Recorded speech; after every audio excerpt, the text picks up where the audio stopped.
Well, thanks very much for coming back after lunch. We thought we were going to be speaking to an empty room, so much appreciated. What I'd like to do in my session is actually return to some of the issues that were being talked about yesterday morning and consider the notion of democratization and digital interaction in terms of heritage. In a quite a broad scale. So I'd like to talk about how it's used as an aim, how it's approached, and some of the different elements behind that. There are of course issues of access. Ramesh Srinivasan, he gave a very interesting talk earlier, really highlighting the inherent inequality of some digital and internet issues. I'm not going to be talking about that so much, but in a way this is kind of complementary in the sense that I'll be talking about how some of these processes and some of these embedded elements affect the way in which we can deal with heritage and how that has political implications. So, democracy. It's a term which is used quite often in terms of describing digitizing heritage and historic access. Artifacts in terms of access. And there's obviously a broad appeal for this. You see it starting to emerge in international policy documents. Are you all familiar with the Joint Programming Initiative for Cultural Heritage? This is something which is affecting the way in which a lot of Europeans are researching heritage on an international scale. And it became one of the kind of the stated aims in terms of what people are trying to do with heritage and these aims. And there are often institutions talking about their aim to digitize their collections for wider access. And this is all, I mean, it's fantastic that this is happening. But I want to talk about kind of these broad issues and think about it in these ways. Because when democracy is discussed, it's often referring to numbers of people. Sometimes it's meant to mean who is reached in terms of democratization. Less often are we really talking about what reaches them, the things that result in that democracy. There are many forms and facets to democracy. It's often the definitions, the classical definitions, are criticized because they're really defining what democracy should be rather than what it is, because the manifestations are often very complex. And even in its earliest developments, the problems were evident. However, the benefits we see in our day-to-day lives and the disadvantages are very much recognized. Less obvious is the impact of professional regulation on democracy. I'm sure you can all read. I'm not going to kind of read out the slides for you. You can pause it at home if you want to.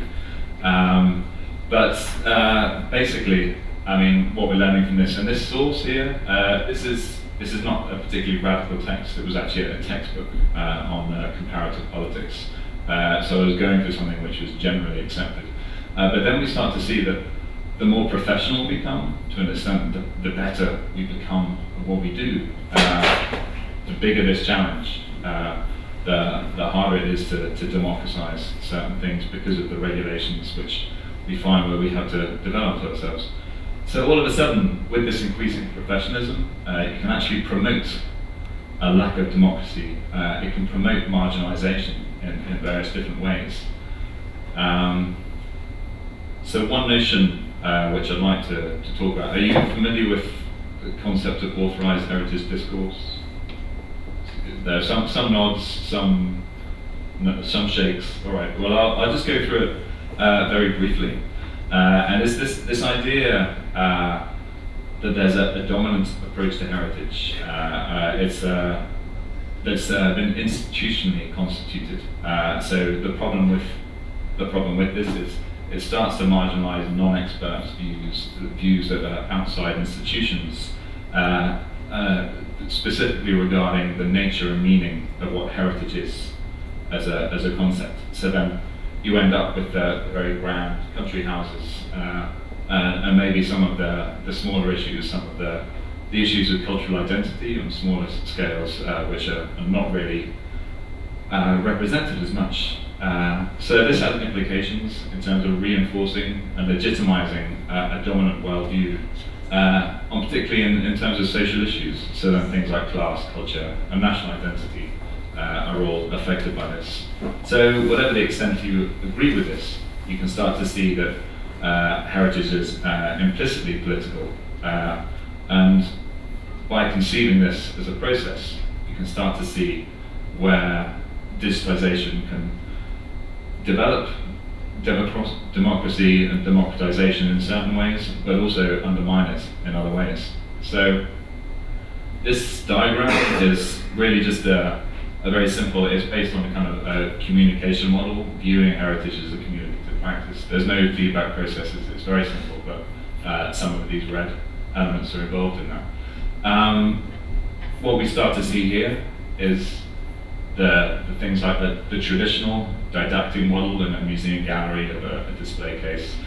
These are the things where people are consuming the heritage. It's, the audience is very passive, and this is the model which people are trying to move away from in terms of democracy. Then we have things like interactivity, where this content becomes more engaging. It's something that you can start to play with. It becomes something which is more interesting than just reading a panel or looking at something.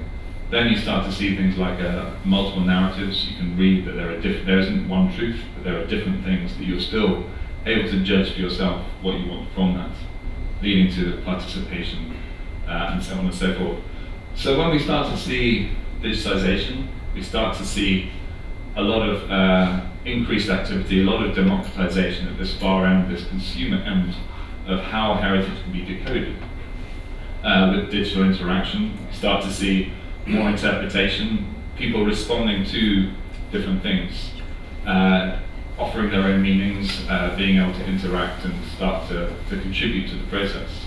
But it's really at this far end to a certain extent, which is what I'm interested in.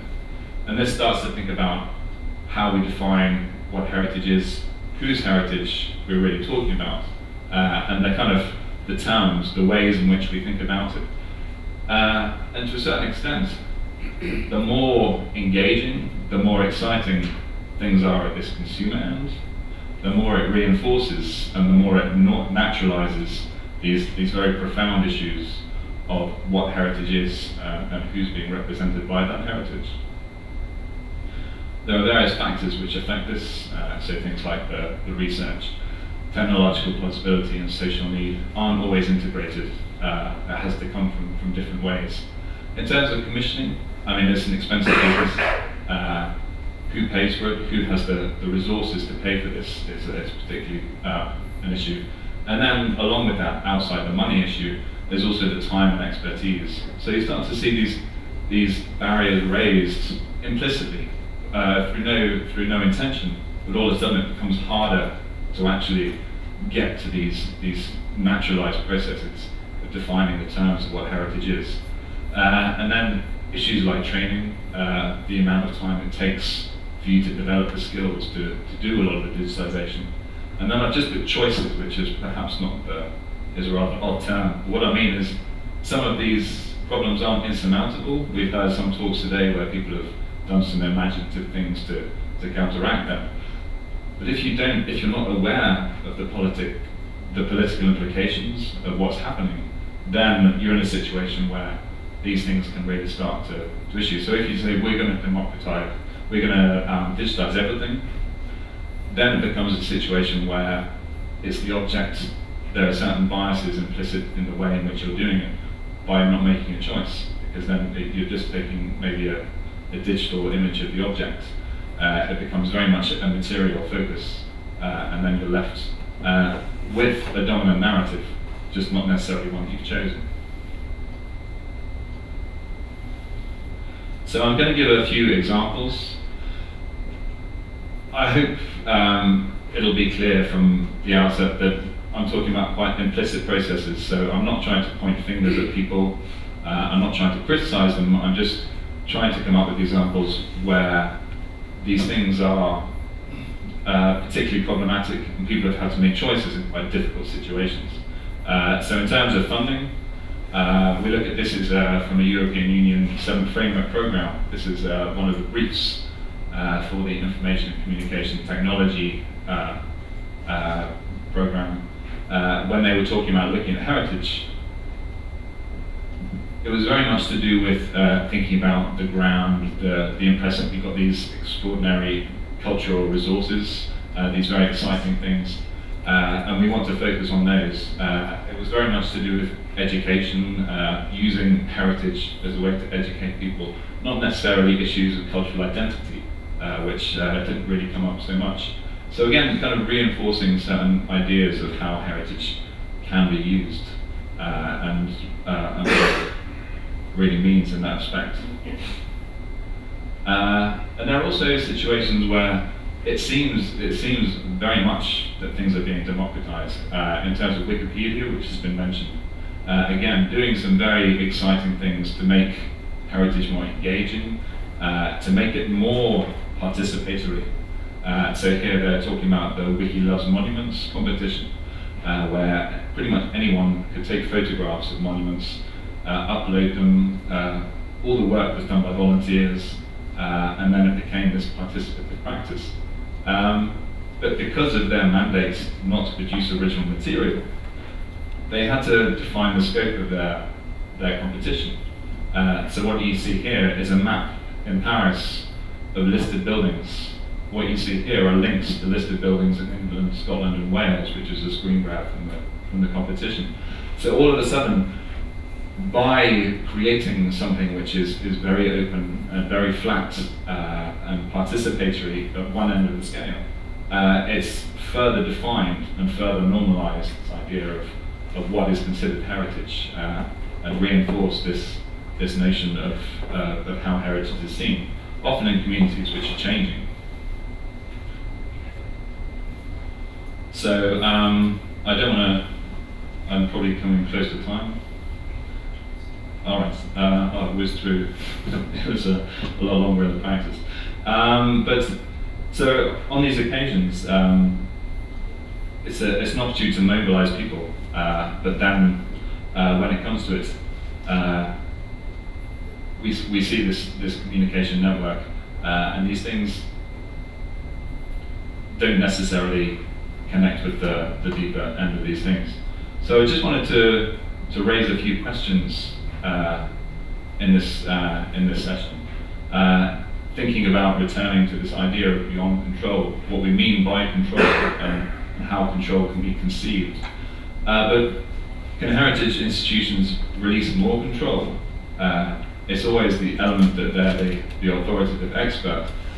People are invited to participate and interact with collections, but it's always collections which have been selected, objects which have been chosen, that people can respond to, rather than a situation where people are defining their heritage and institutions responding to that. So we see there are points in the process of heritage where there could be further participation, there could be further interaction. Is it possible for institutions to really go that further distance and meet people on that very profound level, make room at the beginning of that process? So really, I mean, is participation enough? Are there ways in which the communities can make their own choices? Are there ways in which people can assert or express their cultural identity in a way that museums can engage with? Are there platforms that we can actually use to do that? And I mean, part of it, I'm not trying to tell everyone what to do, quite the opposite. I'm really wondering if maybe a diversification of methods may provide quite kind of different ways in which we can think about democratization, not just as one single entity, but different elements of that at different points in this process. So I think a lot of the projects that we talk about, the things I mentioned, I'm not saying they're not valuable, I think they're extremely valuable, but maybe there are ways in which we can think about democratization in different ways and different means, and how we can achieve that. And really think about, are we democratizing all we can? So that's really what I want to talk about. Thanks very much. And if you've got any questions,